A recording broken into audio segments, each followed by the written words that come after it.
Hello everyone. Pakita ko sa inyo yung daily routine ko sa Lineage 2M. Ito yung priority ko everyday na gawin. Gawin nyo rin to guys para agad kayo lumakas.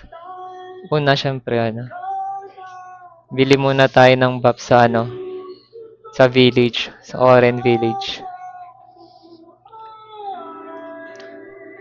Sa mga may hinang account, mag-ipon muna kayo ng Adena guys. Pero sa mga pwede nang bumili ng mga buffs, ganun, bili kayo para mabilis kayo makapag-farm. General merchant lang guys. Etong mga to, soul shot, acceleration potion guys. May mga buffs yan eh. Ito, increase movement speed, attack speed, tsaka cast speed. 25% mataas yan. Tsaka itong food nila. Tingnan nyo all damage, accuracy, diba? MP-tick. Sobrang laking tulong nyan guys. Sa akin nakaset na yun dito eh. Set nyo lang yan dito guys. Tapos confirm. Trade settings tapos confirm na. Auto trade lang guys kasi sa akin nakaset na. Yung sa inyo set nyo na lang. Tapos stash keeper guys. Etong stash keeper sa lineage guys. Dito yung storage natin. Katulad sa ibang MMORPG meron silang storage. Sa lineage dito yon. Nakaset na rin yun sa akin. Nilalagay ko lang dito yung mga di ko masyadong kailangan. Set nyo lang dito sa settings guys. Ito, tapos click nyo lang. Tapos confirm. Ayun, yun lang yung prio guys. Tapos, purchaser. Benta nyo lang dito yung mga di nyo masyadong kailangan. Set nyo lang dito rin sa auto trade. Ganun lang guys. Tapos, balik na sa hunting spot. Pero hindi pa tayo tapos dyan. Shop after natin kumuha ng mga buffs. Bibili tayo sa shop. Eto, shop. Eto guys, wag niyong kakalimutan to yung bibili kayo sa shop. Pag may pambili na kayo, no? Pero pag wala pa, mag-ipon muna kayo ng Adena. Eto guys, yung ay nasa protection na to. Eto. Every month to, binibili. Isang beses lang. Kailangan nyo to para yung magdoble yung XP nyo. Binibili nyo to Pero ito, nakaset na din sa akin to guys. Ito lahat, bibilin ko. Purchase all lang. Ito nakaset na. Everyday to guys. Tapos, Leia Sanctum.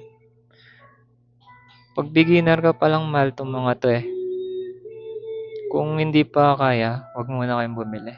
Ito muna yung prio nyo. Pandora Shop. Pero ako, pwede na eh. Yan lang guys.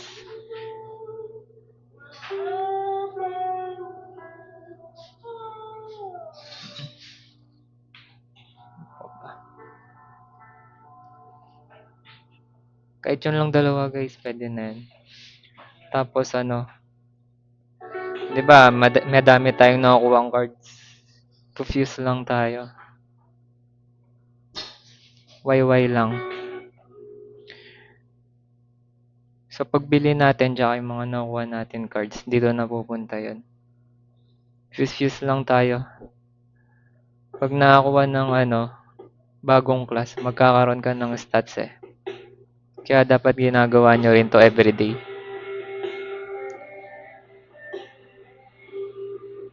Halimbawa lang to guys Pero ito yung ginagawa ko everyday. Solid makalakas ng to, ng class.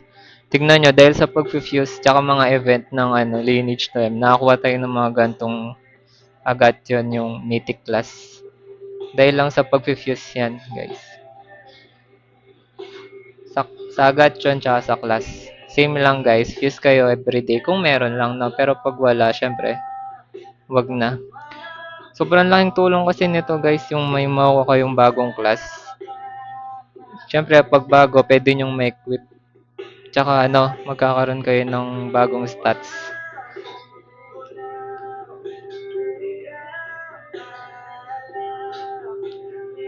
Epic.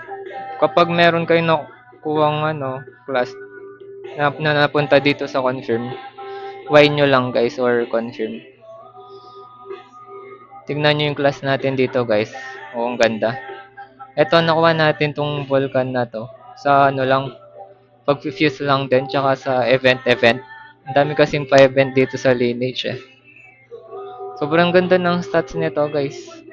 Ayun nga pala kapag nahawa kayo ng Mythic class guys, lahat ng class pwede nyong gamitin. Ayan oh. All around siya. Kahit anong suotin nyo na weapon, pwede.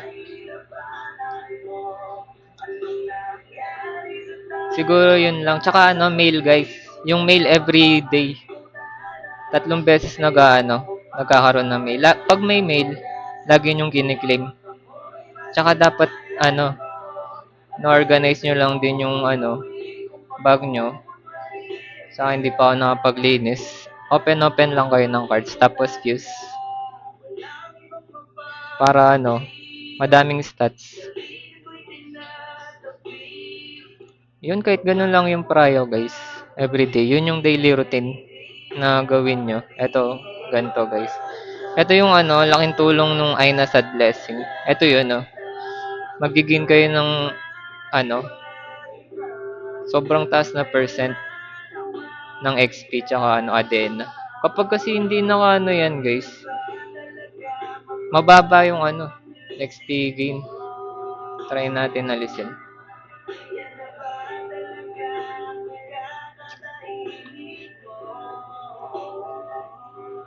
Alisin natin, guys.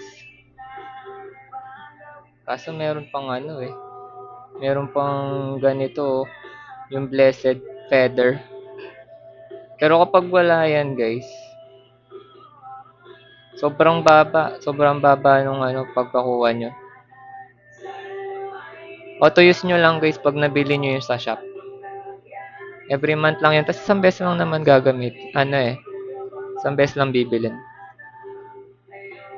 So yun guys, sana makatulong ako. Ganito din yung gawin nyo guys para mabilis lumakas yun sa inyo. Tsaka follow kayo para sa iba pang tips guys. Mag-upload pa ako ng marami. Yun lang, thank you.